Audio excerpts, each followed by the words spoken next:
Нэгдүгээр булаг маань манай гол дүр төрийн албаны шалгалтандаа унаад арх ууж унтаад маргаашин сэртэл гэртээ биш мотель сэрснээр эхэлнэ.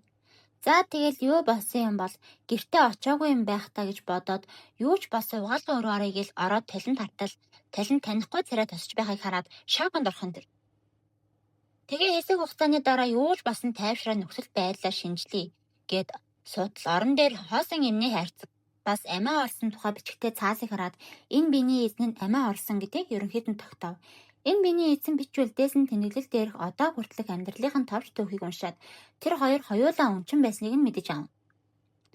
Тэгээ шүгээг нь удаж төрөвчн дотроос нь иргэний үнэлгийг нь олоод энэ биений нэрийг Пак Мундэ гэдэг мөн 2000 оных гэдгийг нь мэдэж аваад эхлээд өөрийнхөө биеийг олъё.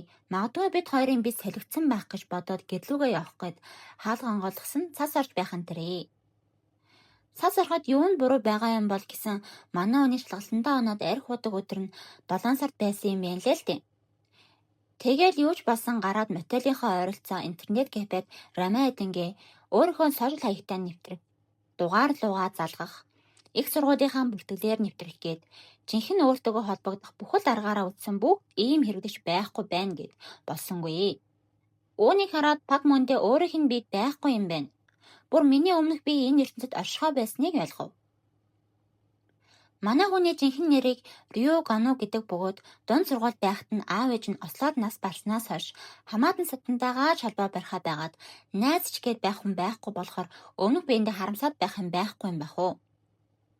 Тэгээ интернет орсон 3 жилийн өмнөх трендүүд болон айдлууд, тоглоомууд, зохиолууд байхыг хараад өөр биед ороод 3 жилийн өмнө ирчихлээ. Одоо яах вэ гэж бодож байгаад гэнэт миний бие солигдож болж байгаа юм чинь бүх юм боломжтой биз дээ. Хэрвээ энэ ертөнц гэсэн өөр ертөнц бол яах вэ? Тэгээд энэ нөхцөл байдал адал явдалд уран зөгнөлийн төрөл биз дээ гэж бодоод статус цонх гэд дуудтал статус цонх жигнэсээ гараад ирэх юм дэр. Гарч ирсэн статус цонхон дээр нь төвшин тэг, цол байхгүй, дуулах, бүжиглэх царай, шин чанар хязгааргүй потенциалтай гэсэн статуудыг хараад манай хүн дуу бүжиг царай гинэ энэ намайг айдал бол гээд байгаа юм байх та гэд бодтол статус цонх гинэт улаан өнгөтэй болж өгөгдсөн хугацаанд айдал болж дебют хийхгүй бол өхөн гэсэн бичиг гарч ирээд нэгдүгээр булаг дуусав. Хоёрдугаар булаг манай гол дүр өмнө нь их сургууль байхдаа айдлуудын зургийг дарж фэн сайтуудад зарж мөн голдог байсан тухай эсгээр эхэлнэ. Одоо ууруугээ буцахад манай гол дүр караокед дуулчихсан сууж байв. Анх удаа дуулаад 50 оноо автал анхны орлого гэсэн даалгавар дуслаа гэсэн цонх гарч ирээд төвшин тэгээс нэг болж нэмэгдээд 1 оноо ав. Үүнийг хараад манай